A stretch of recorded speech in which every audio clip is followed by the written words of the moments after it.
안녕하세요. 좋은 아침입니다. 오늘은 신명기 3장과 4장입니다. 자, 우리가 어제부터 신명기를 봤잖아요. 자, 모세는 1장부터 보면 출애굽 2세대들에게 가나안 땅을 정복하기 전에 과거를 되돌아보면서 신신당부하는 모습들이 나왔죠. 자, 과거를 되돌아보는 이유는 우리의 출애굽 1세대들이 광야에서 다 죽게 된 이유가 무엇인지, 그리고 우리가 가나안에 들어가서 잘 살기 위해서는 우리가 어떻게 뭘 해야 하는지를 말해주고 싶었던 거잖아요. 자, 어제까지는 광야 생활의 그 처음부터 헬스본 왕 시온을 무찌른 이야기까지를 했다면, 오늘은 바산왕 옥을 쳐부신 얘기를 해주는 장면이 나와요. 자, 민수기에서 듣지 못한 내용들이 아주 자세하게 설명되어 있더라고요. 그 3절에 우리 하나님 여호와께서 바산왕 옥과 그의 모든 백성을 우리 손에 넘기심에 우리가 그들을 쳐서 한 사람도 남기지 아니하였느니라 라고 모세가 강하게 말을 합니다. 자, 그러면서 그들이 어떠한 존재들이었는지를 설명해 주는 장면이 나오더라고요.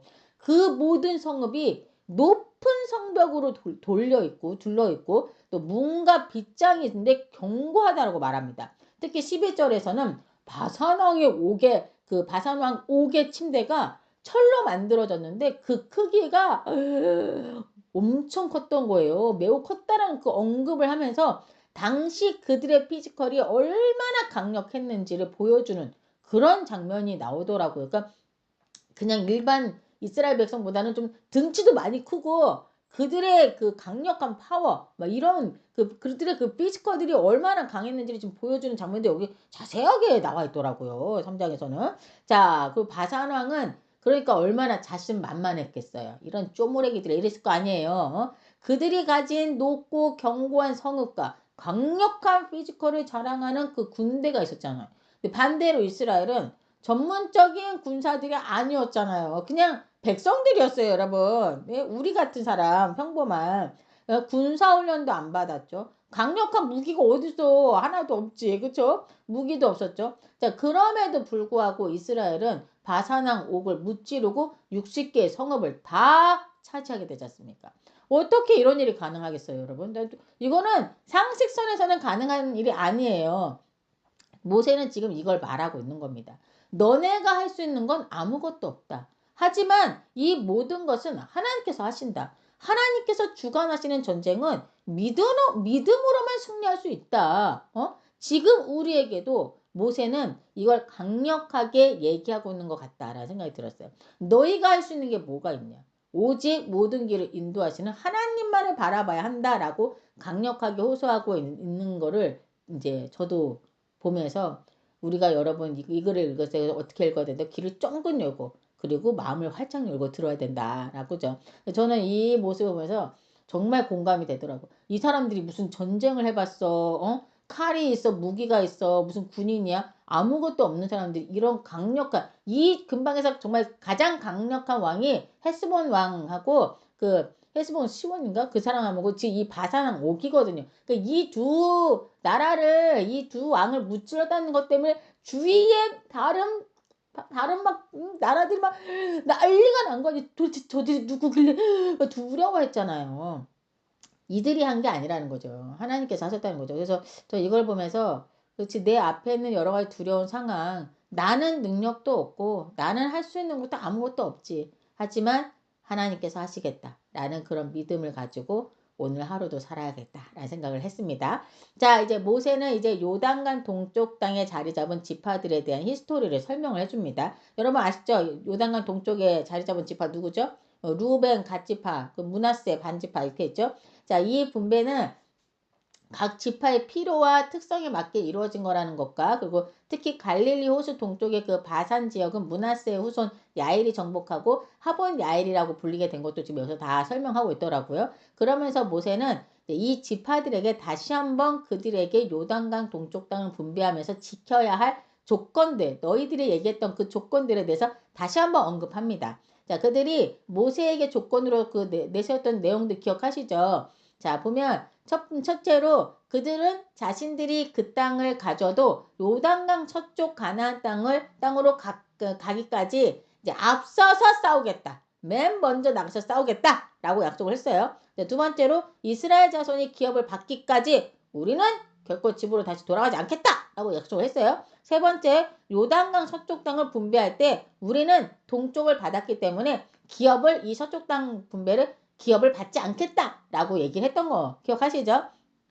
자, 요렇게 약속을 하면서 이 땅을 요단강 동쪽 땅을 달라고 했잖아요. 자, 이렇게 루벤과 갓, 므낫세 반지파가 모세와 회중 앞에서 약속을 했던 내용을 지금 다시 한번 읊어주고 있는 거예요. 자, 이 내용에 대해서 모세는 다시 한번 언급을 하면서 반드시 너희가 지켜야 함을 말해주고 있는 겁니다. 이스라엘 그 광야 2세대들한테 이거는 이스라엘 공동체 연대 의식을 보여주는 중요한 대목인 거죠. 자, 모세는 이제 여호수아에게 하나님께서 시혼과 옥, 그렇죠? 헤스본 왕 시혼과 바산왕 옥에게 행하신 일을 상기시키면서 정복한 모든 나라에도 이렇게 이와 같은 일들이 일어날 것이다라고 힘을 줍니다. 왜 여호수아에게 이 얘기를 하겠어요? 모세는 이제는 앞으로 없을 거거든요. 여호수아가 이제 이 모든 백성을 이끌고 가야 되잖아요. 그러니까 여호수아에게 힘을 주기 위해서 이 얘기를 하는 거예요. 이제 모세가 없이 여호수아가 이스라엘 백성을 인도해야 하는데 그 막중한 책임과 무게가 여호수아에게 있었을 거잖아요. 그렇죠? 안 봐도 비디오죠. 그러니까 아마도 자신이 없었을 수도 있었겠죠. 좀 그랬을 수도 있을 거라고 생각해요. 모세가 있었으니까 든든하게 나갈 수 있었겠지. 그런 여호수아에게 모세는 두려워하지 말고 오직 하나님만을 신뢰하라면서 전하는 메시지였던 겁니다. 자, 너희의 하나님 여호와가 그가 너희를 위하여 싸우시리라. 예, 이 말씀은 이스라엘의 승리가 궁극적으로 하나님께 달려있음을 강조하는 말인 겁니다. 여러분, 이거 우리한테도 마찬가지입니다.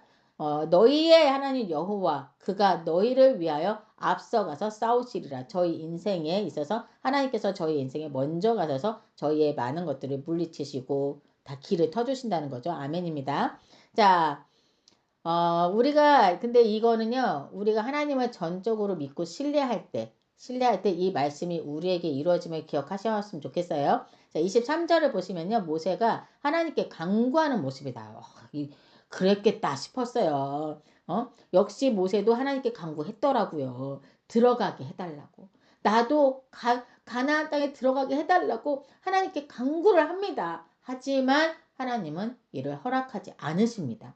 대신 비스가 그 산 꼭대기로 올라가서 그 땅을 바라보게만 하십니다. 모세가 하나님의 말씀대로 모세가 왜 이 가나안 땅에 못 들어가게 됐죠? 모세가 하나님께서 그 반석을 이게 명령하라고 했는데 그 바위에게 명령하지 않고 바위를 지팡이로 두 번 세게 내리치면서 내가 너희를 왜요? 이 반석에서 물을 내려! 막 이렇게 얘기했던 거 있죠. 그러니까 하나님의 거룩함을 온전히 드러내지 못한 것에 대한 징계였잖아요. 하지만 동시에 하나님의 공의와 은혜를 보여주는 두 가지가 다 느껴지는 대목인 것 같다라는 생각이 좀 들었어요. 자, 하나님은 모세를 대신해서 여호수아를 선택해서 백성을 이끌고 가나안 땅에 들어가게 하시지 않습니까? 자, 이거는 하나님의 계획이 한 개인에 국한된 게 아님을 보여주는 것 같아요. 나중에 사울이 하나님의 선택을 받아서 초대 이스라엘 왕이 되거든요. 근데 그 사울이 하나님께 불순종하는 모습으로 인해서 하나님은 사울을 버리시고 다윗을 선택해서 하나님의 나라를 세워가시는 모습을 또 우리가 보게 되지 않습니까? 자, 이제 4장으로 넘어가 보겠습니다. 4장에서는 모세가 이스라엘 백성에게 하나님의 율법을 지키라고 권면하는 내용으로 시작을 합니다. 자, 죽고 사는 문제가 어디에 있는지 보여주는 것 같더라고요.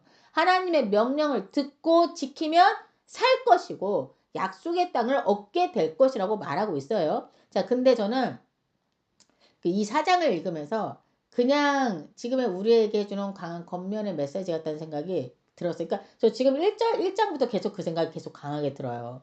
2절에서 내가 너희에게 명령하는 말을 너희는 가감하지 말고 내가 너희에게 내리는 너희 하나님 여호와의 명령을 지키라 라고 말했죠. 4절도 보세요. 오직 너희의 하나님 여호와께 붙어 떠나지 않은 너희는 오늘까지 다 생존하였느니라 라고 써있고 6절도 너희는 지켜 행하라. 이것이 여러 민족 앞에서 너희의 지혜요 너희의 지식이라. 여러분 하나님의 말씀을 지켜 행하는 것이 우리의 지혜고 우리의 지식이래요. 여러분 기억하세요. 자, 9절에서도 오직 너는 스스로 삼가며 너의 마음을 힘써 지키라. 그리하여 너가 눈으로 본 그 일을 잊어버리지 말라. 너가 생존하는 날 동안에 그 일들이 너의 마음에서 떠나지 않도록 조심하라. 라고 계속해서 말하고 있습니다. 자, 여러분 지금 모세는 계속 강조하고 있는 거예요. 자, 먼저 모세는 호렙산에서의 경험을 소환해냅니다. 하나님께서 말씀하실 때 항상 형상 없이 말씀으로만 나셨음을 강조하고 있어요. 이걸 통해서 어떤 형상도 만들지 말라라고 경고합니다. 이처럼 우상 숭배의 위험성을 강조하면서 하늘의 별이나 땅의 동물, 물고기 등 어떤 피조물도 숭배하지 말라고 말합니다. 이거는 사실 맞는 말이잖아요. 하나님께서 모든 피조물을 창조하셨고 사실 우리에게 이 모든 것들을 다스리라고 얘기했는데 왜 우리가 걔네를 숭배합니까? 당연히 말이 안 되는 거죠. 어처구니 없는 거죠. 자, 25절부터 31절까지는 이스라엘 백성이 가나안 땅에 들어가서 오래 살면서 스스로 부패하여 무슨 형상의 우상이든지 조각하여 만들어 하나님 앞에 악을 행함으로 하나님을 노엽게 하면, 예? 노엽게 하면 내가 오늘 천지를 불러 증거를 삼노니 너희가 요단을 건너가서 얻는 땅에서 속히 망할 것이라고 예언적으로 아주 강하게 말하는 장면이 나와요. 자, 모세가 이토록 강하게 이렇게 말하는 이거, 여러분, 이거 우리도 기억해야 돼요. 정말 조심해야 됩니다. 지금 뭐라고 얘기했죠? 저기, 이스라엘 백성이 이제 가나안 땅에 들어가게 되면 너희가 그 땅에서 지금 풍요롭게 살게 되고 할 때, 그때 무슨 형상의 우상이든지 조각하여 만들어서 하나님 앞에서 악을 행해서 하나님을 노엽게 하면이라고 써있죠? 자, 여러분, 말씀드렸지만, 우리가 어떤 형상을 만들지는 않아요. 이때처럼 우리가 무슨 돌로 나무로 뭘 형상을 만들어서 거기에 절하고 이러지는 않습니다. 아, 그쵸? 이거는 우리 그렇게 안 해요. 그러니까 우리는 우상 숭배 안 해. 라고 얘기를 하지만 여러분, 우상은요, 지금의 우리의 마음을 사로잡는 거, 그게 우리에게 우상입니다, 여러분. 예? 그걸 잊으시면 안 돼요. 뭐예요? 돈이 가장 중요하고, 또 뭐가 중요해요? 여러분의 자녀가 중요하고, 예? 내 목숨보다 귀한 거, 하나님보다 귀한 거, 바꿀 수 없는 거, 그런 거가 뭐가 있는지를 한번 기억해 보시면 좋겠고, 그게 나의 우상이다. 라는 거를 생각해 보셨으면 좋겠어요.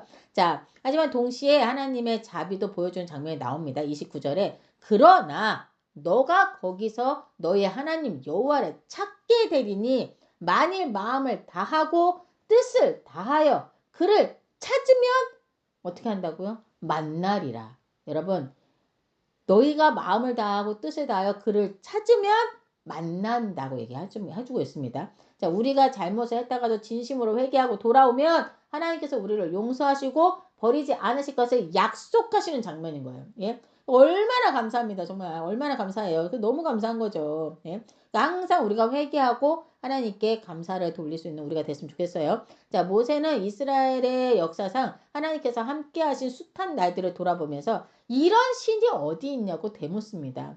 너희가 이와 같이 행하신 신을 본 적이 있냐 하면서요. 어느 누가 불 가운데서 말씀하시는 하나님의 음성을 너희처럼 듣고 생존했느냐? 어떤 신이 와서 시험과 이적과 기사와 전쟁과 강한 손과 편팔과 크게 두려운 일로 한 민족을 다른 민족에서 인도하여 낸 일이 있었더냐 하면서 백성들에게 오직 여호와는 하나님이시요 그 외에는 다른 신이 없다라고 선언하면서 유일한 신인 하나님만이 존재할 뿐임을 말해주면서 이 세대 백성들에게 하나님만을 바라볼 것을 촉구하는 모습입니다. 자, 이제 4장의 마지막 부분에서는 요당 동편에 3개의 도피성을 지정한 것에 대해서 말해주고 있더라고요. 우리 도피성 다 들었죠? 자, 이 도피성이 어떤 의미가 있는 건지 이제 다 말해줍니다. 하나님께서 자비와 공의를 균형 있게 보여주시는 제도를 통해서 너희도 이와 같이 살아야 함을 보여주는 거죠. 자, 모세가 얼마나 애타는 마음으로 근데 반복적으로 하나님의 율법과 명령을 지키라고 하는지가 느껴지십니까, 여러분? 그러니까 이거는 단순한 규칙 준수가 아니라 하나님과의 그 관계와 직결되는 굉장히 중요한 문제이기 때문인 거예요. 지금 현재를 살아가고 있는 우리는 이 말씀들을 어떻게 받아들여야 할까요, 여러분? 예. 여러분들 읽으면서 어떤 생각이 들었는지 모르겠어요. 하나님의 율법과 명령을 지켜야 한다고 말하는 모세, 그래서 우리는 하나님의 말씀을 중심으로 살아가야 함이 얼마나 중요한지 다시 한번 깨닫고 말씀을 우리 안에서 떠나지 않도록 해야겠다라는 결심을 또 하게 되죠, 여러분. 여러분 아주 잘하고 있습니다. 예, 말씀 매일매일 이렇게 읽고 있는 거 너무 잘하고 있습니다. 자, 또한 우상 숭배를 너무나도 싫어하시는 하나님. 자, 하나님과의 관계가 돈독한 모세는 하나님이 그토록 싫어하시는 우상 숭배에 대해서 굉장히 강조를 하거든요. 자, 오늘날의 우리의 우상은 제가 아까 말씀드린 대로 돌이나 나무가 아닙니다. 우리의 마음을 가장 먼저 차지하는 거. 이거 아니면 안 되는 거. 우리가 가장 두려워하고 가장 의지하는 거. 그것이 우리의 우상이 될 수 있다라는 거. 유일하신 우리 하나님, 천지를 창조하신 우리 하나님, 우리의 불순종과 실패에도 불구하고 항상 열려있는 하나님의 자비와 용서를 기억하면서 지속적으로 하나님께 돌아가는 삶을 살아야 함을 우리가 오늘도 또 기억하고 또 기억하고 해야 되지 않을까라는 생각을 했습니다. 우리가 이 신명기를 읽을 때 그 모세의 그 정말 이제 이거 얘기하고는 죽거든요. 들어가지 못하고. 그 애절함과 간절함으로 우리에게 얘기하고 있다는 것을 기억하시면서 여러분들이 정말 읽으시기를 정말 권합니다. 자, 하나님과 얼마나 깊은 관계 속에서 살아온 모세입니까, 여러분? 그렇죠? 하나님을 너무 잘 아는 모세가 우리에게 말해주는 거잖아요. 예? 사장을 통해 모세는 우리에게 애타게 말하고 있거든요. 말씀을 떠나지 말라고. 그리고 하나님보다 더 의지하는 것들, 돈, 명예, 사람들의 인정, 이런 것들이 우상을 만들지 말고 오직 하나님을 찾으라고 말하고 있습니다. 4장 29절 다시 읽어볼게요, 여러분. 너가 거기서 너의 하나님 여호와를 찾게 되리니 만일 마음을 다하고 뜻을 다하여 그를 찾으면 만나리라. 아멘입니다. 자, 여러분이 온 마음을 다해 하나님을 찾는다면 하나님을 만나게 되실 겁니다. 예, 저는 믿습니다. 예. 신명기 4장은 과거의 경고가 아닙니다, 여러분. 오늘 우리에게 주시는 생명의 말씀이에요. 그래서 저는 오늘 이 4장이 너무 특별하더라고요. 자, 이 시간 함께 기도하겠습니다. 거룩하신 하나님 아버지, 말씀을 통해 우리에게 생명의 길을 보여주시니 감사합니다. 우리가 돌과 나무는 섬기지 않지만 우리의 마음을 빼앗는 또 다른 우상에 흔들리고 있지는 않은지 돌아보게 하여 주옵소서. 하나님보다 더 의지했던 것들을 내려놓고 말씀을 떠나지 않는 삶을 살게 하여 주옵소서. 마음을 다하고 뜻을 다해 주님을 찾을 때 반드시 만나주시겠다고 하신 약속을 믿습니다. 오늘도 이 말씀 안에서 살아갈 수 있도록 함께해 주실 줄 믿으며 이 모든 말씀 우리 주 예수 그리스도 이름으로 기도드립니다. 아멘.